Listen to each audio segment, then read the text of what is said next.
پیارے عزیز دوستو، ہم بستری کے تعلق سے کچھ ایسے سوال جیسے کہ بیوی یا شوہر کی شرمگاہ کو دیکھنا، چھونا، چومنا، منہ میں لینا، یہ سب اسلام کے نظریے سے کہاں تک صحیح ہے، کہاں تک جائز ہے؟ یا بیوی کی چھاتی کو منہ میں لینا، وہاں پر چومنا جائز ہے یا ناجائز ہے؟ اسی طریقے سے ہم بستری کے تعلق سے اور بھی بہت سارے سوال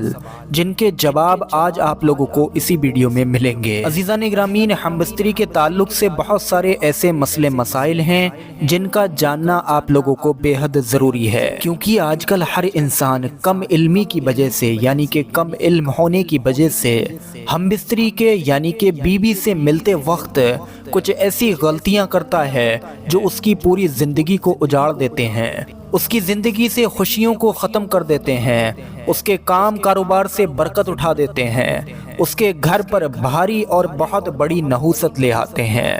لہٰذا آپ لوگ ان غلطیوں کو دیکھیں، کہیں ایسا تو نہیں ہے کہ آپ لوگ بھی یہی غلطیاں کرتے ہوں، کیونکہ اگر ہم بستری کے تعلق سے جو غلطیاں آج اس ویڈیو میں ہم آپ کو بتانے والے ہیں، ان میں سے اگر کوئی انسان ایک بھی غلطی کر رہا ہے تو یقیناً اس کے کام کاروبار اچھے نہیں چلیں گے، نہ ہی اس کے کام کاروبار سے کبھی نحوست اٹھے گی، بلکہ اس کے گھر کے اندر کبھی خوشی ہی نہیں آ سکتی ہے۔ لہٰذا اس ویڈیو کو پورا ضرور دیکھیں اور ویڈیو پر ایک لائک ضرور کر دیں، ثواب کی نیت سے اس ویڈیو کو آگے شیئر بھی ضرور کریں۔ پیارے عزیزان گرامی، سب سے پہلا مسئلہ سنیے، خاص کر کے جماع کے وقت یعنی کہ ہم بستری کے وقت بیوی سے ملتے وقت کسی اور کا تصور کرنا یا کسی اور لڑکی کے بارے میں یا کسی اور لڑکے کے بارے میں سوچنا، یہ ایک زنا ہے اور یہ آج کل کے نوجوانوں کی ایک بڑی غلطی ہے۔ اسی طریقے سے دوسرا مسئلہ سنیے، مرد کا اپنی عورت کی چھاتی کو منہ لگانا جائز ہے، مگر اس طرح کی دودھ حلق سے نیچے نہ اترے، کیونکہ یہ حرام ہے۔ لیکن اگر اتفاقاً ایسا ہو بھی گیا کہ دودھ حلق سے نیچے اتر گیا تو اس پر توبہ کرے، مگر اس سے ان دونوں کے نکاح پر کوئی بھی فرق نہیں پڑتا ہے۔ اگلا مسئلہ سنیے، مرد اور عورت کو ایک دوسرے کا سطر دیکھنا یا چھونا جائز ہے، مگر حکم یہی ہے کہ مقام مخصوص کی طرف نہ دیکھا جائے، کہ اس سے نسیان کا مرض ہوتا ہے اور نکاح بھی کمزور ہو جاتی ہے، بلکہ کچھ جگہ معاملہ دیکھا گیا کہ آنکھوں کی روشنی بالکل ہی ختم ہو جاتی ہے۔ اب اگلا مسئلہ سنیے پیارے عزیزان گرامین، مرد نیچے ہو اور عورت اوپر ہو،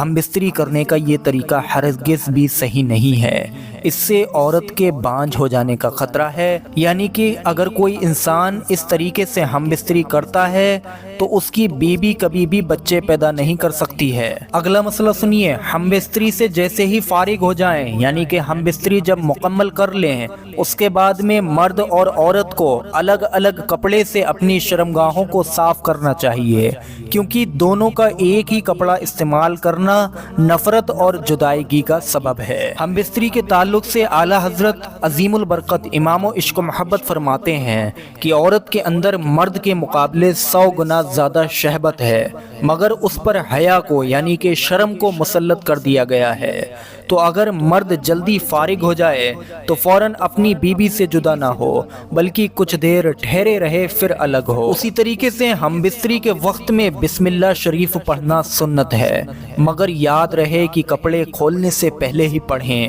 اور سب سے بہتر ہے کہ جب کمرے میں داخل ہوں تبھی بسم اللہ شریف پڑھ کر دایاں قدم اندر داخل کریں۔ اگر آپ لوگ ایسا ہمیشہ کرتے رہیں گے تو شیطان کمرے سے باہر ہی ٹھہر جائے گا، اور اگر آپ لوگ ایسا نہیں کرتے ہیں، ہم بستری سے پہلے ہم بستری کی دعا نہیں پڑھتے ہیں یا پھر بسم اللہ شریف بھی نہیں پڑھتے ہیں، تو وہ شیطان بھی آپ کے ساتھ آپ کے ہم بستری میں آپ کی بیوی کے ساتھ میں شریک ہوتا ہے۔ اسی طریقے سے ایک اور غلطی ہے پیارے عزیزان گرامین آج کل کے نوجوانوں کی، کہ ہم بستری کے وقت میں زیادہ بولتے ہیں، ایک دوسرے سے بات کرتے ہیں، تو اس کے تعلق جواب یہ ملتا ہے کہ خاص کر کے ہم بستری کے وقت بات کرنا مکروہ ہے، اس سے بچے کے توتلے ہونے کا خطرہ بھی ہے۔ اسی طریقے سے اس وقت عورت کی شرمگاہ کی طرف نظر کرنے سے بھی بچنا چاہیے، کیونکہ اس سے بچے کے اندھا ہونے کا امکان ہے۔ اسی طریقے سے بالکل سارے کپڑے اتار کر بھی ہم بستری نہ کریں، ورنہ بچے کے بے حیا بے شرم پیدا ہونے کا اندیشہ ہے۔ اب اگلا مسئلہ سنیے، یہ بھی آج کل کے نوجوانوں کی ایک بڑی غلطی ہے، کہ جس کمرے کے اندر ہم بستری آپ لوگ کر رہے ہیں اس کمرے میں اگر کوئی قرآن کی آیت وغیرہ لکھی ہوئی نقش ہے جو آپ کی دیواروں پر لگا ہے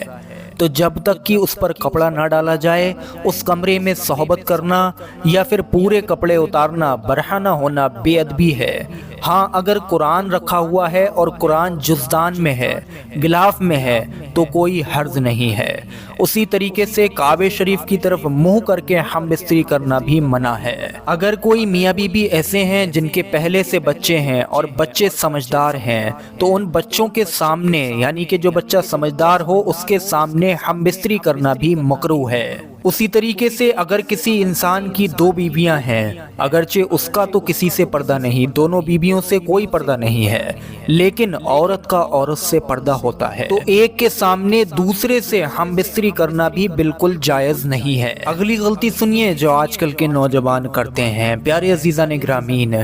زیادہ بوڑھی عورت سے یا پھر کھڑے ہو کر ہم بستری کرنے سے جسم بہت جلد کمزور ہو جاتا ہے اور جسم کے اندر بہت ساری بیماریاں جنم لیتی ہیں، بہت ساری بیماریاں پیدا ہوتی ہیں۔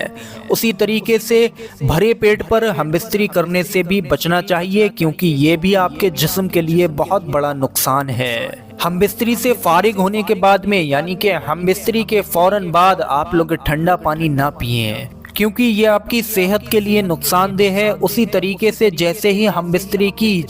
ہم بستری مکمل ہوئی فوراً آپ لوگ نہ نہائیں بلکہ کچھ دیر ٹھہرے رہیں، پھر اس کے بعد آرام کرنے کے بعد میں آپ لوگ نہائیں۔ کسی بھی عورت سے حیض کی حالت میں یعنی کہ پیریڈز کی حالت میں صحبت کرنا یعنی کہ ہم بستری کرنا بالکل بھی جائز نہیں، اگرچہ ان کی شادی کی پہلی رات ہی کیوں نہ ہو۔ اور اگر کوئی انسان اس کو جائز جانے یعنی کہ یہ کہے کہ یہ جائز ہے، ہماری شادی کی پہلی رات ہے، ہم یہ کر سکتے ہیں، ہمارے لیے جائز ہے، اگر کوئی ایسا کہے تو وہ کافر ہو جائے گا۔ اسی طریقے سے عورت کے پیچھے کے مقام میں ہم بستری کرنا بھی سختاً حرام ہے اور بالکل ہی ناجائز ہے۔ لیکن عزیزان گرامین، حیض کے تعلق یعنی کہ پیریڈز کے تعلق سے ایک مسئلہ سن لیجئے۔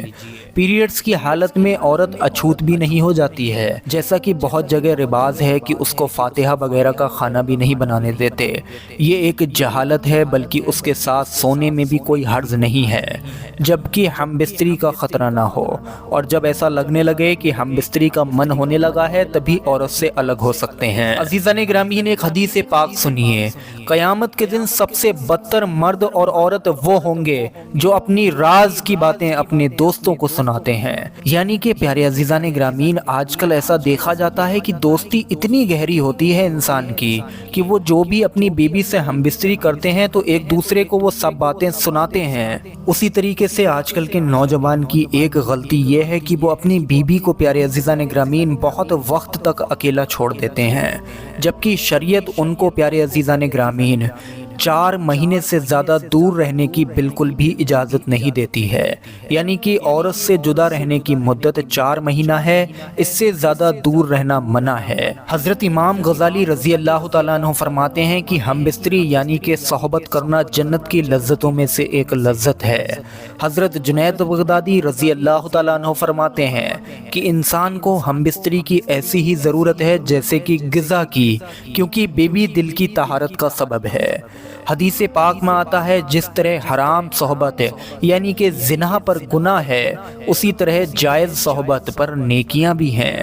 حضرت ام المومنین سیدنا عائشہ صدیقہ رضی اللہ تعالی عنہا سے مروی ہے کہ حضور پر نور صلی اللہ علیہ وسلم ارشاد فرماتے ہیں کہ جب ایک مرد اپنی بیوی کا ہاتھ پکڑتا ہے تو اس کے نامہ اعمال میں 1 نیکی لکھ دی جاتی ہے، اور جب اس کے گلے میں ہاتھ ڈالتا ہے تو 10 نیکیاں لکھی جاتی ہیں، اور جب اس سے صحبت کرتا ہے تو دنیا اور ما فیہا سے بہتر ہو جاتا ہے، اور جب ہم بستری کرنے کے بعد غسل جنابت کرتا ہے تو پانی جس بال پر سے گزرتا ہے تو ہر بال کے بدلے اس کو 1 نیکی حاصل ہوتی ہے، اور اس کا 1 گناہ کم ہوتا جاتا ہے، اور اس کا 1 درجہ بلند ہوتا جاتا ہے۔ حضرت عبداللہ ابن مسعود رضی اللہ تعالیٰ عنہ سے ایک شخص نے عرض کیا کہ میں نے جس لڑکی سے شادی کی ہے مجھے لگتا ہے کہ وہ مجھے پسند نہیں کرے گی، تو آپ فرماتے ہیں کہ محبت خدا کی طرف سے ہوتی ہے اور نفرت شیطان کی طرف سے، تو ایسا کرو کہ جب تم اس لڑکی سے پہلی بار ملو اس کے پاس جاؤ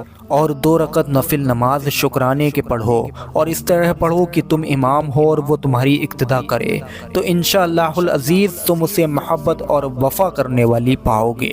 پیارے عزیزان گرامی، یہ بات ہے انسان کی شادی ہونے کی پہلی رات کی، لیکن آج کل انسان اتنا زیادہ گمراہ ہو چکا ہے، اس کو اتنا کم علم ہے کہ وہ سب کچھ بھول جاتا ہے۔ اپنی زندگی کی شروعات، جو لوگ ابھی کنوارے ہیں، شادی جن کی ہونے والی ہے، تو وہ اپنی زندگی کی شروعات جب بھی کریں تو اچھی طریقے سے کریں، شریعت جیسا حکم دیتی ہے اس طریقے سے کریں، کیونکہ انشاءاللہ ایسا کرنے سے ان کی ساری زندگی خوشحال رہے گی اور ان دونوں کے بیچ میں بے پناہ محبت ہمیشہ قائم رہے گی۔ امید کرتے ہیں یہ ویڈیو آپ سبھی لوگوں کو پسند آیا ہوگا۔ ویڈیو پر ایک لائک ضرور کر دیں اور ثواب کی نیت سے اس ویڈیو کو آگے شیئر کریں۔ السلام علیکم ورحمۃ اللہ وبرکاتہ۔